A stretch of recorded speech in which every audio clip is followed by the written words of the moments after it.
Assalamualaikum warahmatullahi wabarakatuh. Masih bersama saya, Saifullah. Pada kesempatan hari ini, saya akan membagikan cara bagaimana mengubah ataupun menambah bahasa pada HP Docomo Fujitsu F04G. Seperti yang kita tahu bahwa HP Docomo Fujitsu F04G ini hanya memiliki dua bahasa ya. Jadi di sini saya menggunakan bahasa Inggris. Kita lihat pada menu setting, language, lalu di sini terdapat dua bahasa, hanya bahasa Inggris dan bahasa Cina. Otomatis saya hanya bisa menggunakan bahasa Inggris. Tidak mungkin dong saya menggunakan bahasa Cina. Nah, oleh sebab itu, bagaimana cara mengubahnya ke bahasa Indonesia?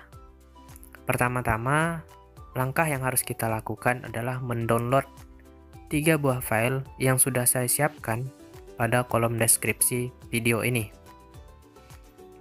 Setelah kalian mendownload 3 buah file tersebut, file pertama yaitu Local and Language APK harus kalian install terlebih dahulu pada smartphone kalian, yaitu pada smartphone yang ingin diubah namanya, yaitu pada smartphone Docomo Fujitsu F04G.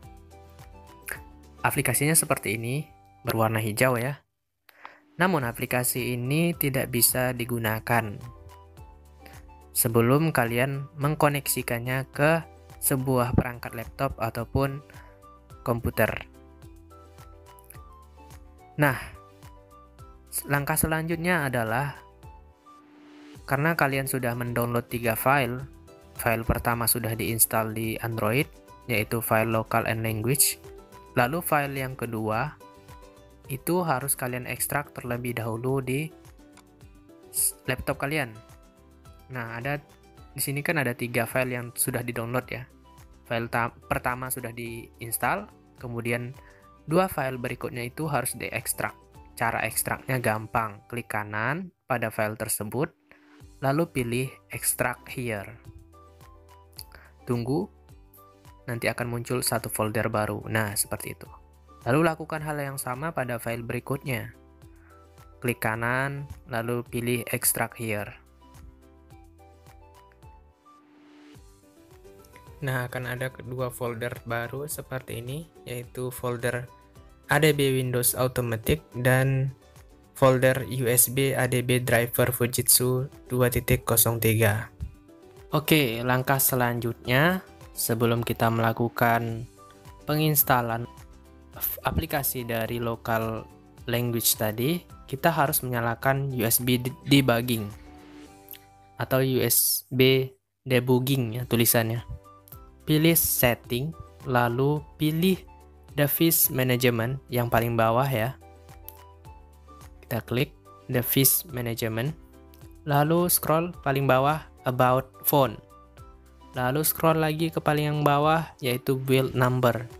Kita klik sebanyak 7 kali berturut-turut sampai muncul seperti ini. Setelah muncul kita kembali, lalu pilih developer option, lalu kita scroll ke bawah cari USB debugging atau tulisannya USB debugging ya. Kita centang saja seperti ini. Kalau sudah dicentang, sudah siap berarti. Sekarang saatnya kita colokkan USB ke smartphone dan laptopnya.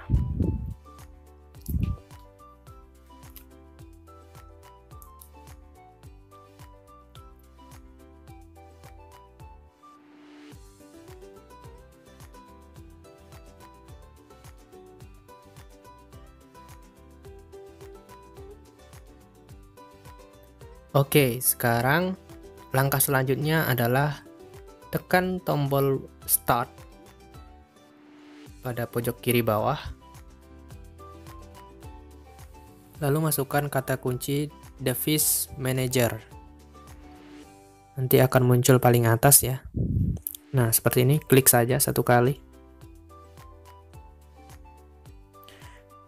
Nah, akan muncul tampilan seperti ini. jika kita perhatikan di sini ada tulisan other device, lalu ada tulisan ADB interface dan bertanda seru. Ada tanda seru pada ADB interface-nya. Nah, hal ini menunjukkan bahwa driver pada ADB device-nya itu tidak terinstall. Lalu untuk menginstalnya, kita menggunakan file yang sudah kita download tadi, yaitu file USB ADB driver Fujitsu ini. Nah, cara menginstalnya cukup gampang. Pertama, kita klik kanan pada ADB interface, lalu pilih update driver, lalu pilih browser komputer, my computer ya, lalu pastikan dicentang dulu terlebih dahulu di bawahnya, lalu pilih browser. Nah, lalu kita cari tempat kita menyimpan file yang sudah kita download tadi, yang sudah diekstrak juga, yaitu saya menyimpannya di folder musik ya, karena foldernya kosong. Jadi saya menyimpannya di sini biar mudah mencarinya. Musik, lalu pilih USB ADB driver Fujitsu. Udah, lalu pilih OK. Kemudian klik next. Tunggu beberapa saat. Nah, di sini bertuliskan Windows has successful update your driver software. Jadi sudah berhasil diinstal drivernya. Jadi tanda seru tadi akan hilang. Seperti ini, tidak ada lagi, lalu akan berubah menjadi Android compatible ADB interface. Artinya, driver pada ADB-nya sudah terinstall dengan baik. Oke, langkah selanjutnya adalah kita buka folder satunya, yaitu ADB Windows Automatic. Klik, lalu pilih pada file yang paling bawah, Grant Permission. Klik 2 kali, akan muncul tampilan seperti ini. Ditunggu saja ya. Nah, maka akan kelihatan result ataupun hasil. Lalu kita perhatikan di bawahnya ada tulisan successful. Kalau successful artinya berhasil. Sedangkan kalau misalnya bertuliskan fail atau failed, itu artinya gagal. Tapi kalau misalnya kalian sudah mengikuti langkah-langkah yang sudah saya berikan tadi dengan baik, saya yakin 100% bahwa penginstalannya akan berhasil 100% ya. Oke, langkah selanjutnya adalah beralih ke smartphone-nya. Kita buka dulu smartphone-nya, buka kunci. Lalu kita pilih aplikasi yang sudah kita install tadi, Local and Language. Nah, sekarang kita tekan pada simbol pencarian atau menu search. Kita ketik di sini bahasa Indonesia ya, Indonesia. Lalu pilih bahasa Indonesia dalam kurung Indonesia. Nah, akan bertandaskan seperti ini, successful to change language. Kita cek pada pilihan bahasanya. Nah, di sini sudah bertuliskan bahasa Indonesia. Jadi cara ini sangat aman ya. Tidak memerlukan akses root, kita hanya menggunakan kabel USB dan beberapa file yang harus di-download.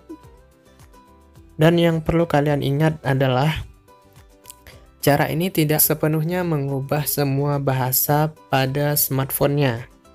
Jadi, aplikasi bawaan yang ada pada smartphone tetap menggunakan bahasa Inggris. Namun, aplikasi yang kalian download dari Google Play seperti ini, semuanya akan berubah menjadi bahasa Indonesia. Seperti itu. Nah, seperti ini. Di Google Chrome semuanya sudah berubah menjadi bahasa Indonesia.